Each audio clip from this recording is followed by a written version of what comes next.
Coucou! Je vous ai manqué? Je reviens avec un concept particulier. J'ai décidé de faire cette vidéo sans coupe, c'est-à-dire qu'il n'y aura pas de montage du tout. Je vais la poster telle qu'elle, donc vous me verrez tel que vous ne m'avez jamais vu. J'espère que ça sera intéressant, mais c'était pour changer un peu des contenus qu'on trouve d'ordinaire sur Booktube. Donc je trouvais sympa justement de changer un peu. Alors, je vais vous présenter toutes mes lectures du mois d'octobre. Donc là, il en manque un qui est resté dans mon appartement à Besançon, vu que là, je suis chez ma maman. Alors, par quoi on va commencer? Je vais vous parler de ces deux livres-là, de Christophe Fourvel. Donc, Aude au corps tant de fois caressé et Des hommes. Ah, bah vous voyez à l'envers, c'est génial!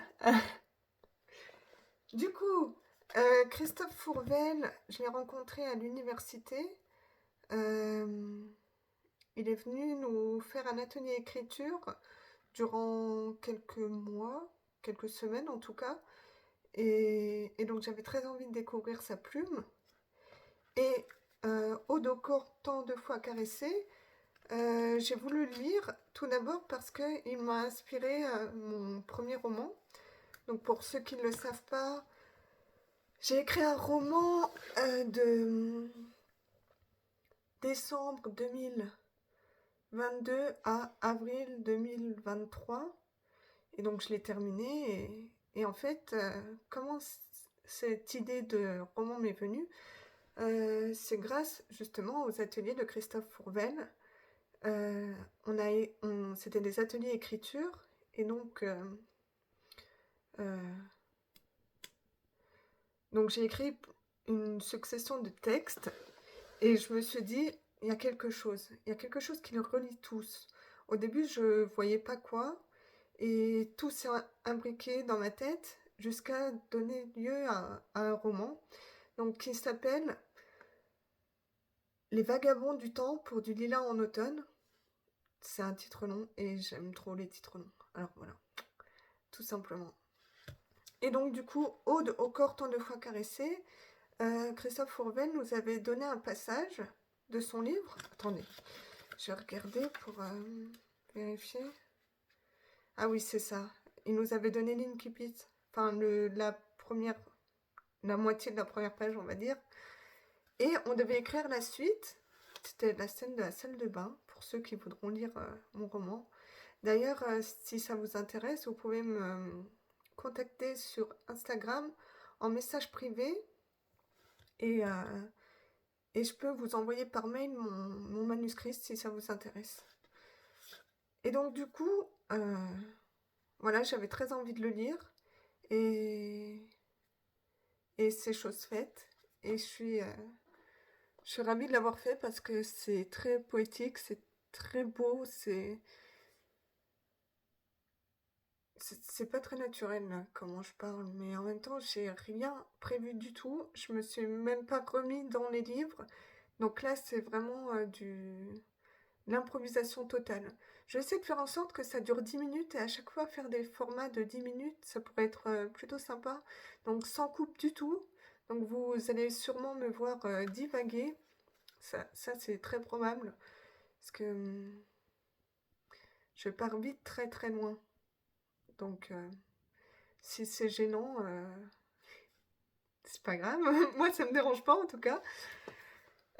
Donc voilà pour celui-là. Très poétique, très beau. Je recommande. Des hommes. C'est le format qui est particulier. Lui aussi, il a inspiré une scène de mon roman. Mais pour le coup, il est écrit à la deuxième personne du singulier. Et, euh, et c'est ce qui fait toute son originalité. Et,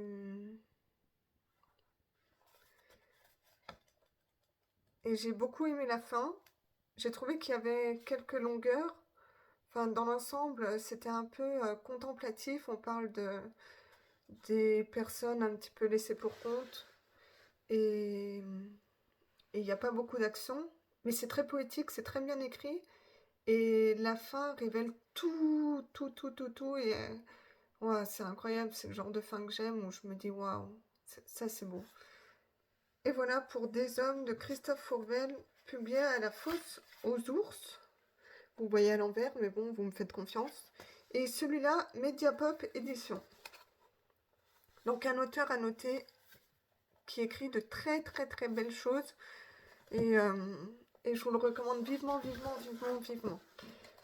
Ensuite, je passe à un ami de Christophe Fourvel, Guy Bollet, encore à l'envers bien sûr. Donc là, cette fois, c'est chez les éditions Folio. Donc celui-là, il est dédicacé. Je l'ai eu au Salon du Livre de Vesoul, celui-là.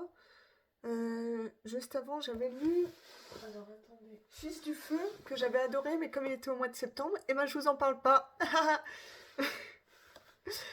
Donc du coup, quand Dieu boxait en amateur, je suis en train de le lire, je suis, je dirais à 40%, et c'est magnifique. C'est pareil, c'est une écriture très très belle.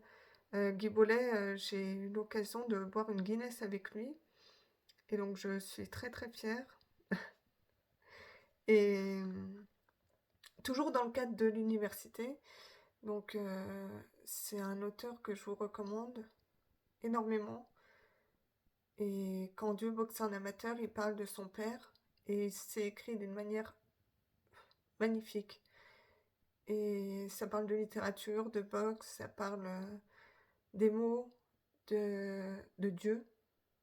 Ça parle d'amitié, c'est sublime, c'est de la dentelle, c'est une écriture très très belle, et on n'entend pas assez parler. Donc je vous invite simplement à aller découvrir Quand Dieu boxait en amateur de Guy Bollet. Ensuite, on passe La petite fille sur la banquise, donc que j'ai annoté, comme vous pouvez le voir. Aux éditions Le Livre de Poche. Donc ça, il m'a été recommandé par ma psychologue pour parler du trouble dissociatif. Et donc c'est l'histoire d'une petite fille qui a été victime d'abus sexuels quand elle était enfant. Et elle grandit avec ça, et justement elle développe un trouble, enfin elle a développé pendant qu'on abusait d'elle, un trouble dissociatif pour justement se couper de la réalité en quelque sorte, se dissocier d'elle-même pour ne pas avoir à affronter quelque chose d'aussi difficile. Et, et donc c'était très intéressant, c'était très percutant, c'était très dur, et, je vous recommande. Elle écrit très très bien, c'est de la non-fiction, mais c'est assez droit au but, mais en même temps poétique, et c'est vraiment très bien écrit. Si cette thématique vous intéresse, je vous le recommande chaudement. J'espère que c'est pas ennuyant. En fait, je me rends pas compte, et comme je peux pas couper et que j'ai pas préparé du tout, donc c'est totalement spontané. Et là, je vois qu'il me reste 1 minute 30 pour terminer si je veux vraiment que ma vidéo dure 10 minutes.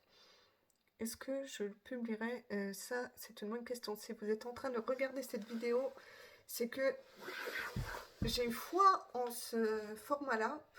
Et donc, vous me direz ce que vous en pensez en commentaire. Il me reste plus que 1 minute. Alors, Le chien de Madame Halberstadt de Stéphane Carlier. C'est un roman publié chez Le Tripode. Un roman feel good, on va dire, mais justement qui joue sur les codes du feel good pour les casser. Et c'est très drôle, c'est très intelligent, c'est brillant. J'ai passé un moment, il se lit d'une traite, j'ai passé un super bon moment. Donc je vous recommande, pareil, il n'est pas assez connu à mon goût. Je l'ai jamais vu passer en fait, et donc je vous invite à le lire. Il me reste plus que 30 secondes pour vous parler de Psychopompe de Amélie Nothomb, publié chez les éditions Albin Michel. Et donc il s'agit là d'un roman qui parle d'oiseaux. Et en fait, du début à la fin, elle nous parle d'oiseaux. Bon, voilà. Écrire, c'est voler. Et c'était